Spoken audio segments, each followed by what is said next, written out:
Bien. Alors, A égale moins U, ça veut dire quoi? Ça veut dire que je vais prendre ma matrice AU, qui est égale à 0, 0, 1, 0, 1, 0 et 0, 0, 1. Voilà. Très bien. Alors, multiplié par le vecteur U, qui est égal à x, y, z, est égal au vecteur moins U, ça veut dire moins x, moins y, moins z. Ça va? Donc, j'ai ici traduire ça sous forme matricielle. Ça, c'est équivalent à quoi? À résoudre le système suivant. Donc, x, regardez, 0 fois x plus 0 fois y plus 1 fois z égale moins x. Donc, z égale moins x. 0 fois x plus 1 fois y plus 0 fois z égale à moins y. Donc, y égale moins y. D'accord? Et 0 fois x, 0 fois y, plus 1 fois z égale moins z. Donc, c'est ça.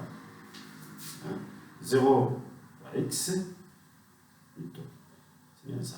0 fois x, plus 0 fois y, c'est 0, plus 1 fois z égale moins z. Donc, z égale moins z. D'accord? C'est bien ça? Il faut faire erreur. Alors, j'espère que c'est ça. Alors, 0, 0, 1, 0, 1, 0. Et ici, non. J'ai ici, c'est pas ça. La matrice, c'est pas ça. C'est 1, 0, 0. 1, 0, 0. Pour ne pas faire d'erreur. J'ai fait l'erreur ici. Alors, s'il vous plaît, j'ai fait erreur. Donc, 0, 0 fois x plus 0 fois y plus 1 fois z égale moins x, c'est là. 0 fois x plus 1 fois y plus 0 fois z égale y égale à moins y, elle est là. 1 fois x, 1 fois x plus 0 fois z plus 0 fois y plus 0 fois z égale moins y. Donc, ici, x égale moins z. Bien. Regardez, voilà, AU égale moins U, équivalent à dire le système suivant. Donc, je vais essayer de représenter l'espace, le sous-espace propre E-1. C'est l'ensemble des triplés qui vérifient les relations suivantes. Donc, je vais l'écrire ici, si vous voulez.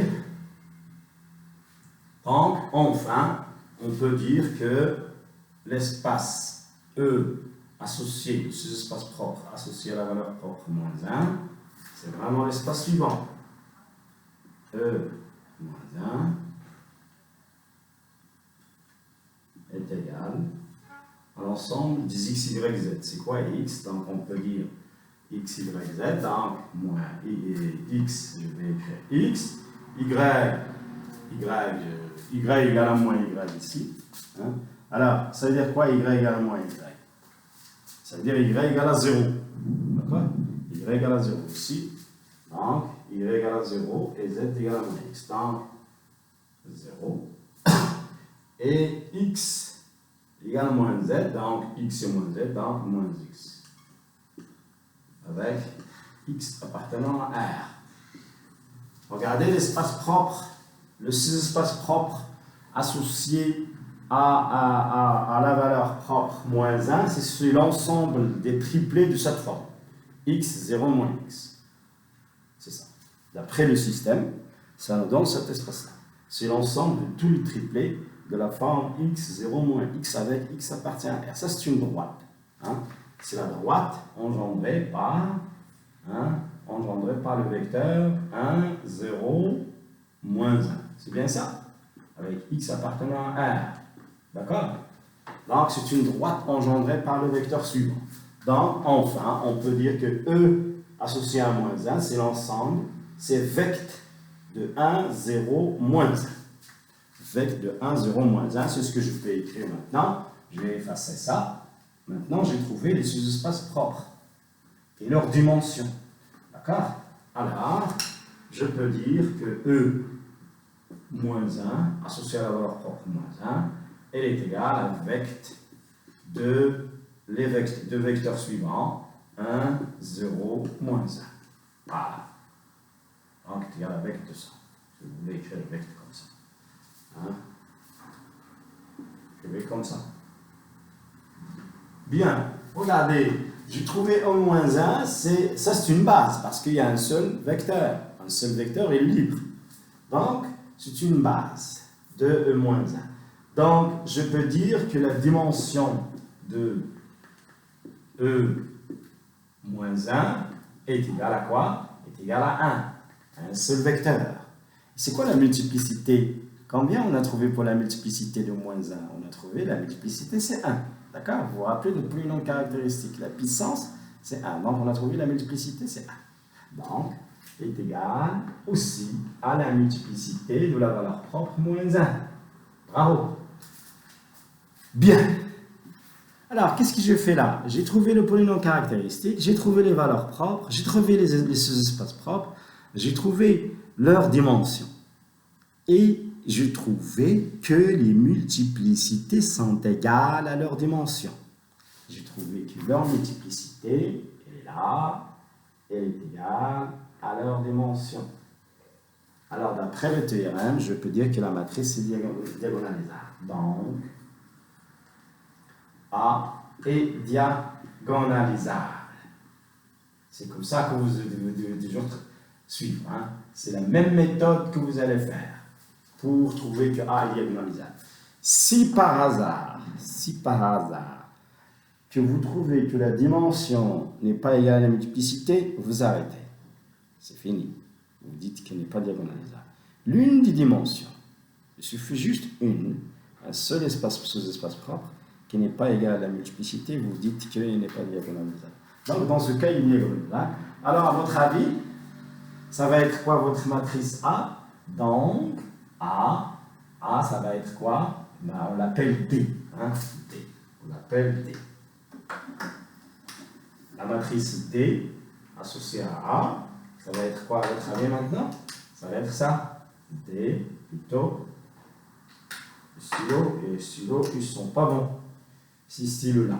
D, la matrice diagonale associée à A, ça va être, je vais l'écrire sous forme diagonalisée. Donc, je vais prendre la valeur propre 1, je vais la mettre comme ça. 1, puisque la multiplicité égale à 2, je vais la mettre 2 fois. 1, 1. Voilà. Et la deuxième valeur propre, c'est quoi? C'est moins 1. C'est une seule multiplicité, je vais la mettre une seule fois. Moins 1. Voilà. La diagonale, elle est là. Le reste, je mets des zéros.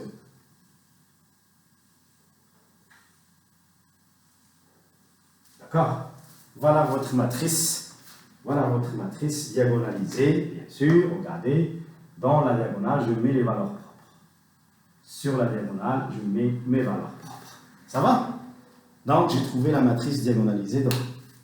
Alors, s'il vous plaît, c'est toujours la même méthode que vous allez suivre. C'est très facile. Il y a des étapes à suivre. Suivez-les. Respectez les consignes. Respectez les règles. Respectez les techniques. Et faites pas d'erreur de calcul. C'est sûr que vous allez avoir votre matrice diagonalisée comme il faut. Alors, maintenant, une fois que vous avez trouvé la matrice diagonalisable, il y a quelque chose d'autre à ajouter. Je vais vous ajouter, c'est quoi? La base propre.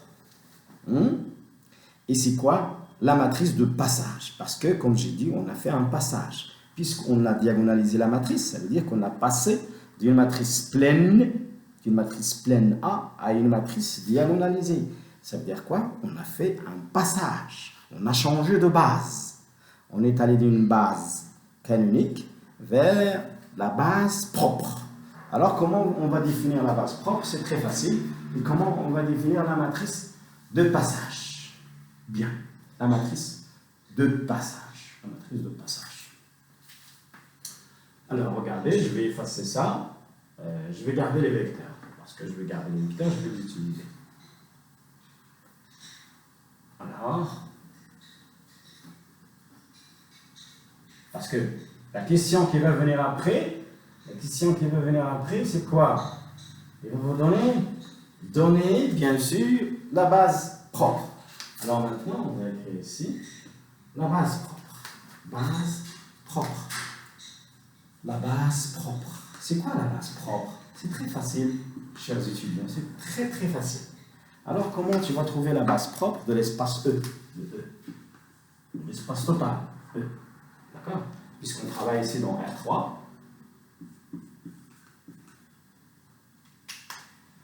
La base propre, c'est la base formée, constituée des vecteurs de base des espaces propres. Des vecteurs de base des vecteurs propres. Alors, regardez avec moi. Alors, c'est quoi la base? C'est quoi la base de cet espace? C'est deux vecteurs. Donc, la base, je vais l'appeler la base de E, la base de E1, c'est quoi sa base? C'est le vecteur 1, 0, 1 et le vecteur 0, 1, 0. D'accord? C'est ça la base. C'est ça la base de E1. C'est quoi la base de E-1? La base de sous-espace propre 11. Il y a un seul vecteur de base. C'est quoi? La base de E-1. Il y a un seul vecteur, c'est quoi? C'est le vecteur 1, 0, moins 1. C'est ça la base. Les bases des sous-espaces propres. C'est quoi? On a trouvé deux bases de sous-espaces propres. Alors c'est quoi la base propre? La base propre, c'est la réunion des deux bases. On va rassembler tous les vecteurs dans une base. Ça veut dire que je vais prendre ces vecteurs-là et encore union ces vecteurs-là, ça va donner la base propre. Donc la base propre, regardez comme ça, de E, la base propre de E, ou bien l'appeler ici comme ça directement, sous-entendu, la base propre, c'est quoi? Je vais mettre les trois vecteurs.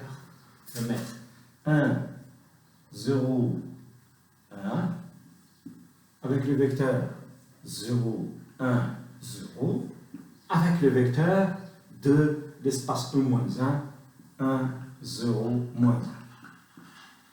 Voilà. Pourquoi? Parce que j'avais démontré dans un théorème que la somme E1 et E-1 forment une somme directe de E. E1 et E-1 forment une somme directe de E. Donc, la réunion des sous-bases des espaces propres forme la base, ça va nous donner la base totale de l'espace E. Voilà la base propre. Donc, je répète, pour donner la base propre de l'espace total, il suffit de réunir tous les vecteurs des bases propres. Tous les vecteurs des bases de sous-espaces propres. Tous les vecteurs de base de sous-espaces propres. D'accord? Très bien. Donc, j'espère que c'est clair. Il n'y a pas quelque chose vraiment de difficile là-dedans. Alors, je vais encore passer à l'autre vidéo.